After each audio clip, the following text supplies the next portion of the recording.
Buonasera e benvenuti al TG Sicilia, le principali notizie di questa edizione. Sul telefono di Sara, la studentessa uccisa a Messina, sono rimasti i messaggi costanti di Stefano Argentino. La ragazza ribadisce a più riprese il suo no e chiede al 27enne di essere lasciata in pace, ma senza alcun risultato. Lunedì funerali della giovane vittima di femminicidio. Ai nostri microfoni parla il fidanzato di Sara Campanella, Antonino Fricano. Avevo detto a Sara di bloccarlo, ma non pensavo fosse così grave, dice, riferendosi all'assassino. Avrebbe perseguitato la ex fidanzatina con messaggi, scritte sui muri, fiori, a scuola e continui pedinamenti. Arrestato per stalking un minorenne nel Nisseno. Gli scandali della sanità siciliana. A Palermo 2 primari sono stati sospesi perché avrebbero preso mazzette da 2 imprenditori operanti nel settore delle forniture sanitarie. Rimandato il vertice romano per ST, Urso e Giorgetti hanno dovuto partecipare a un consiglio dei ministri straordinario lasciando i lavoratori della multinazionale a protestare. Davanti alla sede del ministero c'è rabbia fra i sindacati. I dazi imposti dagli Stati Uniti nei confronti dell'Unione Europea mettono a rischio l'agroalimentare siciliano. Olio e vino pagheranno il prezzo più alto. Il presidente di Coldiretti, Ettore Prandini, chiede all'Europa di trattare.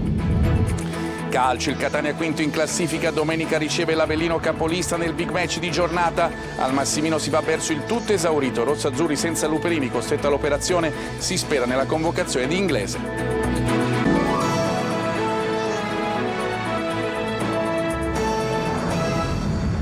Bentrovati. Il femminicidio di Sara Campanella in apertura, in un audio i rifiuti al suo assassino. Lasciami in pace, ripeteva la ragazza, è un anno che te lo dico. Lunedì si svolgeranno i funerali. Intanto le indagini continuano. Eva Spampinato. Sara aveva registrato i suoi no a Stefano. Lo aveva fatto con l'aiuto delle amiche, mentre i due parlavano e lui continuava ad insistere. Nonostante i continui rifiuti, era oltre un anno che Stefano Argentino continuava a seguire e tartassare Sara Campanella prima di ucciderla a 22 anni. Io non ho tempo da perdere, te lo dico ora, non voglio nulla da te. Dopo un anno spero di essere stata chiara. Sono le parole chiare, precise e ferme di Sara. Le fa ascoltare la trasmissione Mattino 4 e l'effetto è raggelante. Sara pensava che quelle parole bastassero, ma così non è stato. Lo aveva confessato alle amiche, i cui racconti agli inquirenti sono stati fondamentali per l'arresto del 27enne, ma non ai familiari, che non sapevano nulla di quanto stava accadendo. L'ultima volta ti ho detto di lasciarmi in pace. E tu cosa hai capito? Ripete la ragazza, ma Argentino continua a ribadire: se non hai tempo per me, lo dicevi prima. Non me l'hai detta questa cosa e comunque è passata tutta l'estate. Allora, ora te lo ridico. Se mi puoi lasciare in pace cortesemente, tu te ne torni a casa tua e io continuo per la mia strada. Perché mi devi seguire? Mi stai seguendo? Afferma perentoria la 22enne. Argentino però insiste. Cosa speri di ottenere? È impossibile parlare con te. Io non voglio ottenere nulla. Sei tu che vuoi avere qualcosa se continui a seguirmi a questi livelli, replica la giovane, confermando che il ragazzo già la seguiva da mesi. Intanto continuano le indagini. Stefano Argentino ha confessato l'omicidio, ma ci sono diversi punti da chiarire. Non è stato per esempio ancora trovato il coltello con cui ha ucciso Sara. Cos'è che ha fatto scattare la furia omicida del ragazzo e poi soprattutto chi lo ha aiutato a fuggire, a scappare sino a Noto? Lunedì ci sarà l'ultimo saluto a Sara. E intanto il fidanzato di Sara Campanella, Antonino Fricano, parla ai nostri microfoni. Avevo detto a Sara di bloccarlo, non pensavo che la situazione fosse così grave. Sono ancora scioccato, dice, per quello che è successo. Sentiamo. È distrutto Antonino Fricano, il giovane di Bagheria che da qualche mese si era fidanzato con Sara Campanella. Non esce da casa da quando la sua fidanzata è stata uccisa da Stefano Argentino. Ha dormito poco nelle ultime ore, viene consolato in casa dalla mamma, non ha voglia di uscire e di farsi vedere. Sono sotto shock. Io le posso dire che io conosco Sara da 8 mesi, no? Sì. 8 mesi. Per come è uscita la cosa, io adesso sono venuto a sapere a conoscenza che questo pazzo era 2 anni che gli andava dietro, no? Sì. E io lo sono venuto a sapere soltanto che lei una volta mi ha detto: guarda che c'è questo ragazzo che mi disturba, ma diciamo non Non l'ho mai capito che fosse così grave perché lei è sempre stata tranquilla. Non mi aveva mai detto che ci fosse qualcuno che la minacciava, ha aggiunto il giovane di Bagheria, piegato dal dolore. Sono scioccato perché io a lei ho detto guarda una cosa, ti ho mandato un messaggio, vabbè, dico io ovviamente ho un carattere, ovviamente sono il fidanzato, mi ha detto bloccalo. Lei l'ha bloccato e siamo stati tranquilli, non ha dato nessun segno lui. Però so che in passato lui, a quanto ho capito, la importunava, la inseguiva. Ieri Fricano aveva affidato ai social tutto il suo dolore. Ciao amore mio, tutto questo non doveva succedere, non a noi due. Andrà adesso a Misil Mary nel giorno dei funerali per dare un ultimo saluto alla sua Sara. Sara Campanella riceverà la laurea alla memoria. L'ho promesso alla madre, noi come università dobbiamo spingere i giovani a comprendere il pericolo e denunciarlo in tempo. Lo ha detto la rettrice dell'Ateneo di Messina, Giovanna Spatari, prima di prendere parte alla fiaccolata organizzata in ricordo della ragazza. Una delle frasi pubblicate sui social da Sara Campanella prima di essere uccisa: mi amo troppo per stare con chiunque, è stata riportata sulle pensiline di fronte al rettorato di Messina. Sui manifesti anche l'invito a rivolgersi al numero 1522 in caso di necessità. Un 17enne nisseno è stato arrestato a San Cataldo per il reato di stalking. Avrebbe perseguitato l'ex fidanzatina con messaggi, scritte sui muri, fiori a scuola e continui pedinamenti. Il servizio di Rita Cinardi. Non si rassegnava alla fine della storia con la sua ex e per questo motivo avrebbe cominciato a perseguitarla incessantemente. Protagonista un giovane nisseno di 17 anni che è stato arrestato dai carabinieri della tenenza di San Cataldo in esecuzione di un'ordinanza di misura cautelare messa dalla procura dei minorenni per i reati di stalking e minacce aggravate.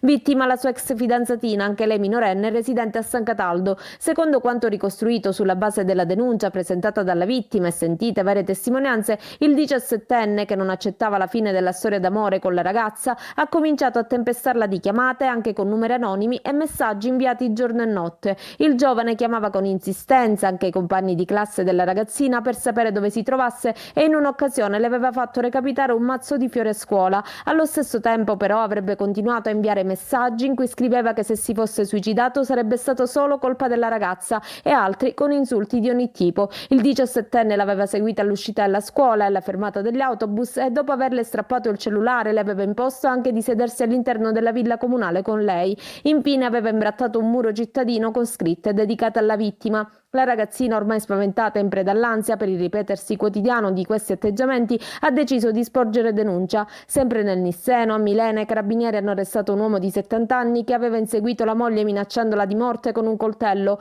All'uomo sono state sequestrate diverse armi, compreso un fucile semiautomatico calibro 9. E scoppia un nuovo scandalo nella sanità siciliana. 2 primari sospesi per aver preso mazzette, provvedimenti anche per un funzionario amministrativo e 2 imprenditori delle forniture sanitarie. Sentiamo.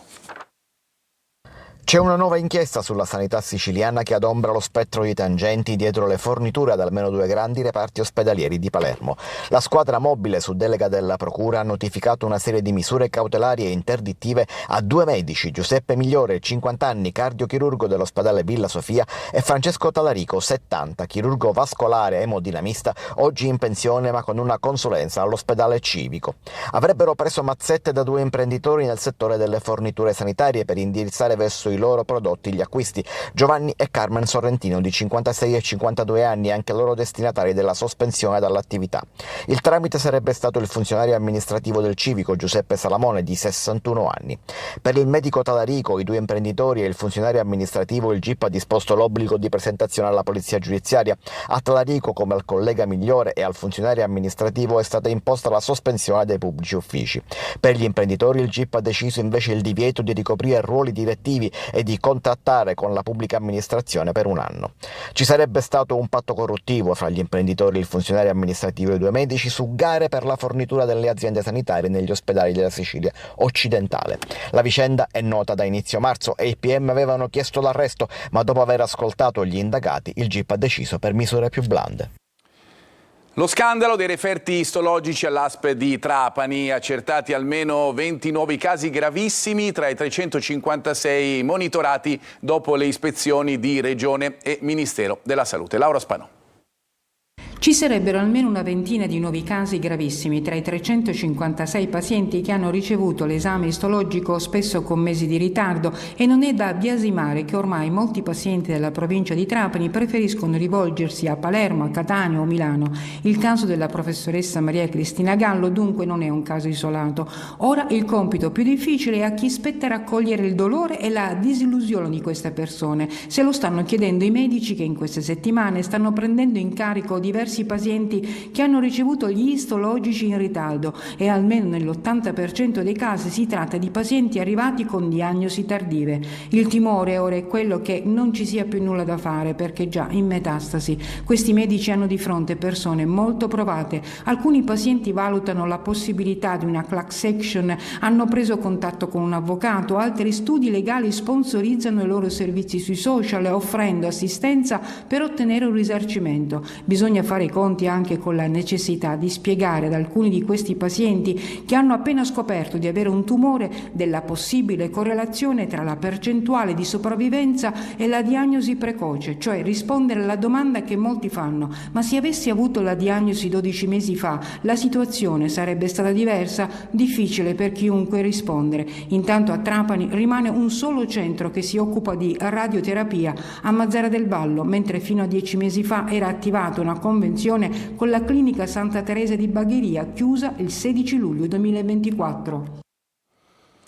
E ci sono risvolti nella morte di Gioacchino Vaccaro, il 45enne di Partinico, deceduto dopo una rissa scoppiata domenica pomeriggio. Ad aggredire i Failla, come si legge nell'ordinanza, sarebbe stata inizialmente proprio la famiglia Vaccaro. Marco Gullà. Le immagini della telecamera di videosorveglianza in via Bixio a Partinico avvalorerebbero la tesi dei fratelli Failla, ovvero che ad iniziare la rissa sarebbe stata la famiglia Vaccaro. Una rissa che è poi culminata con la morte di Gioacchino Vaccaro, 45enne, deceduto in serata all'ospedale. Il giudice, pur convalidando gli arresti per Antonino e Leonardo Failla, stabilendo però i domiciliari con braccialetto elettronico, ha escluso per entrambi l'ipotesi di reato dell'omicidio preterintenzionale. Sulla base degli elementi indiziari, il GIP sostiene che si può al momento configurare come capo d'accusa la rissa aggravata. Nell'ordinanza si legge che le immagini sconfessano la tesi della moglie della vittima, ovvero che dopo un primo scambio di battute i Failla sarebbero scesi dall'auto avvicinandosi minacciosamente a Vaccaro. Dall'autopsia sul corpo di Vaccaro non è emerso nulla di evidente e si dovranno attendere gli esami istologici sui campioni di tessuto prelevato. I funerali dell'uomo si svolgeranno domani alle 15 a Partinico. False fatture per lavori mai eseguiti per incassare il bonus edilizio. Sgominata una organizzazione palermitana composta da 17 imprese, 90 gli indagati. Maglio Viola. Frodi seriali sul bonus edilizio. Sono ben 107 fra imprese e persone fisiche coinvolte in una vasta rete organizzata per frodare lo Stato. Lo ha scoperto la Guardia di Finanza, che ha sequestrato beni per 19 milioni di euro. Secondo le indagini, imprenditori e professionisti palermitani avrebbero messo in piedi il sistema fraudolento con il quale avrebbero eseguito lavori di ristrutturazione soltanto sulla carta per oltre 26 milioni di euro.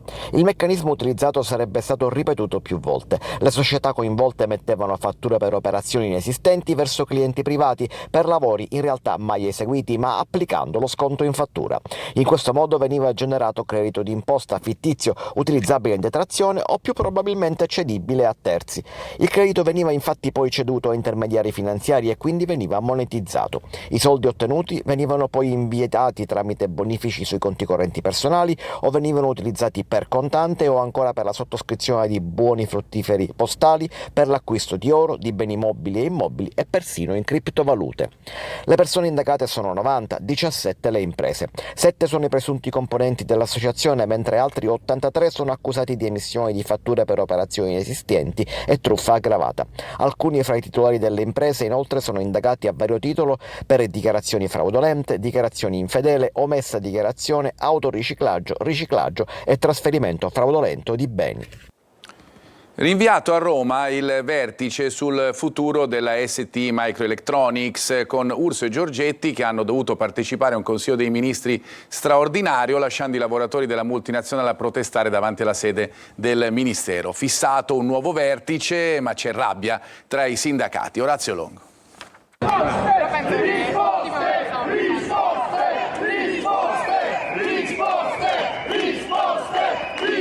Chiedono risposte e lo gridano per strada sotto la sede del Ministero delle Imprese del Made in Italy i lavoratori della ST Microelectronics riuniti a Roma per il vertice che doveva svolgersi a Palazzo Piacentini alla presenza dell'azienda e dei ministri Urso, del Mimit e Giorgetti dell'Economia, vertice che però è stato rinviato al 10 aprile a causa di un Consiglio dei Ministri urgente a cui 2 membri del governo hanno dovuto partecipare. Insomma, i dazi del presidente Trump, questo è il tema della seduta straordinaria del Consiglio dei Ministri, creano già i primi problemi a farne le spese non solo incidentalmente sono stati gli operai metalmeccanici della ST che aspettano di conoscere il piano industriale dell'azienda e il futuro occupazionale degli oltre 13.000 dipendenti in tutta Italia, 5.400 solo a Catania. Rabbia ma fermezza dei sindacati nel chiedere impegni precisi nell'incontro che si è tenuto con la sola azienda alla presenza del sottosegretario Bergamotto in attesa del vertice di giorno 10. Capiremo appunto il piano industriale e soprattutto che questo che lo stesso possa avere su risvolti sia dal punto di vista occupazionale che dal punto di vista di sviluppo industriale.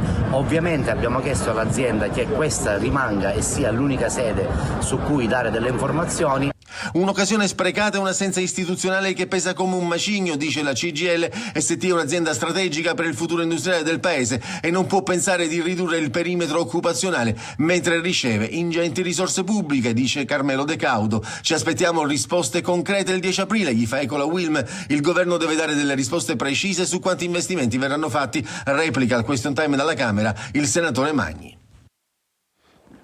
I dazi imposti dal governo americano mettono a rischio l'agroalimentare siciliano. Olio e vino, i prodotti più colpiti. Il presidente di Coldiretti, Ettore Prandini, a Catania chiede di agire attraverso i canali diplomatici. Luca Ciriberti.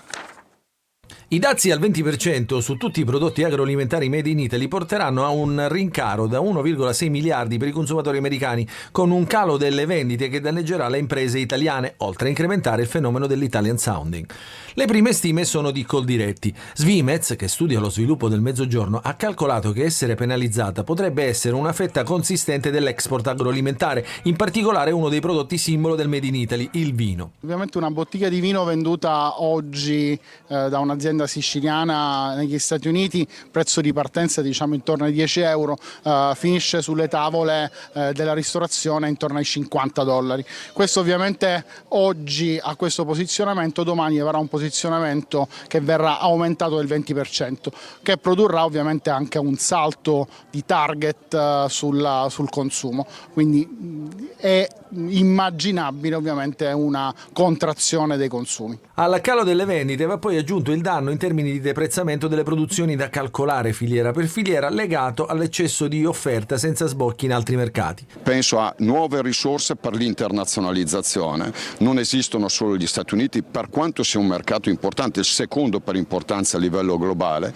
ma noi dobbiamo cercare di conquistare altri mercati. Occorre adesso lavorare a una soluzione diplomatica, secondo il presidente di Coldiretti, Ettore Prandini, che venga portata avanti in sede europea. L'unità di tutti e 27 gli Stati membri e delegare in questo momento storico il commissario al commercio come unico interlocutore nella trattativa con gli Stati Uniti sia il percorso corretto da dover perseguire. Coldiretti, oggi a Catania, con la manifestazione Insieme per l'Ascolto, sta incontrando in tutta Italia gli agricoltori per ascoltare le istanze dei territori. Un gol contro il bullismo al liceo Galilei di Catania, la presentazione della partita della solidarietà su un tema che i giovani contrastano attraverso il sostegno verso chi ne è vittima. Giusy Lazzara. Bullismo è una parola che fa paura. Dietro ci sono storie di adolescenti che si tolgono la vita o cadono in depressioni profonde. A Catania, nel liceo Galileo Galilei, la presentazione della partita della solidarietà quest'anno imperniata proprio al contrasto al bullismo. Gli studenti a confronto su un fenomeno che coinvolge sempre più giovani. Bullismo non è per forza violenza fisica, anche esclusione, bullismo psicologico, violenza psicologica. Mi è capitato di essere testimone di eventi simili, purtroppo.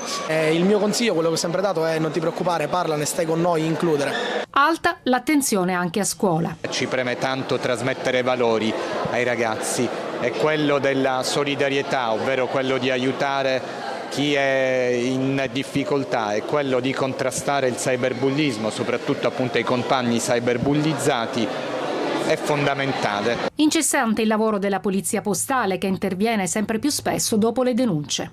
Tanti sono i tentativi che noi facciamo anche di incontri per rivolgersi ai genitori, perché soprattutto nella fascia preadolescenziale, una fascia di età in cui ormai i bambini accedono alla rete, utilizzano i social, è estremamente importante il controllo dei genitori ed essere vigili da parte loro. Anche quest'anno la partita della solidarietà allo Stadio Massimino il 30 aprile affronta un tema di attualità. Quest'anno avremo una bellissima iniziativa, ovvero ci occuperemo di programmare una grandissima campagna di comunicazione che tende a sensibilizzare i giovani per poter contrastare questo fenomeno, quindi quello del bullismo. Girava senza casco tra le vie del centro cittadino di Catania, ma fermato dalla polizia ha travolto un agente ed è stato arrestato per resistenza e lesioni a pubblico ufficiale.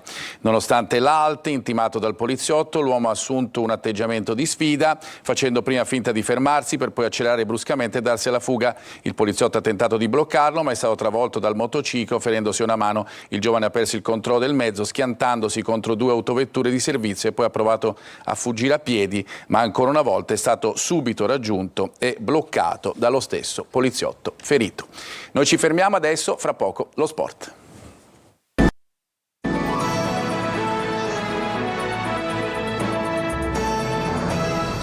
Lo sport adesso, ritrovato entusiasmo in casa Catania, che domenica va all'assalto della capolista Avellino. Nel Catania ancora out Luperini, che dovrà sottoporsi ad intervento chirurgico per il riacutizzarsi di problemi alla regione inguinale, mentre si spera di poter convocare Inglese. Massimino verso il sold out. Tonino De Mana. Dalla depressione all'esaltazione. Il Catania passa da uno stato d'animo all'altro e riscopre l'entusiasmo con il Massimino verso il sold out. Biglietti della Curva Nord già polverizzati, restano a disposizione poco meno di 3.000 tagliandi. Su disposizione della Prefettura di Catania non ci saranno sostenitori irpini e il settore ospiti sarà interamente occupato dai giovani delle scuole calcio, che daranno un'ulteriore spinta in termini di tifo. Propellente per la squadra etnea, che con 8 risultati utili consecutivi, 4 vittorie e 4 pareggi, sta risalendo la classifica, scalando posizioni su posizioni e attestandosi al 5° posto. Il segreto della rinascita rossaazzurra sta anche nella difesa, che cresce a vista d'occhio, con i numeri che certificano la solidità del reparto arretrato. Solo 5 reti al passivo nelle ultime 8 gare. Dolce musica per le orecchie di Mimmo Toscano, che finalmente può lavorare con serenità, visto che vincere aiuta a vincere, tanto che nell'aria c'è anche una possibile riconferma sulla panchina etnea.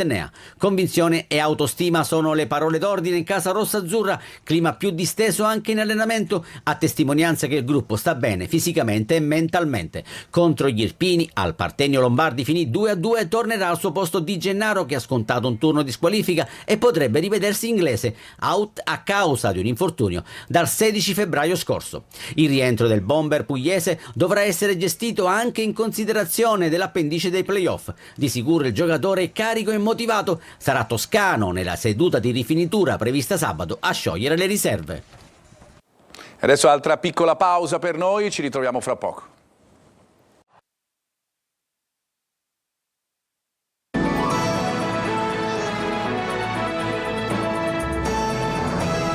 Ben ritrovati, non ci sono aggiornamenti dell'ultima ora, è tutto per questa edizione, grazie per averci seguito e una buona serata.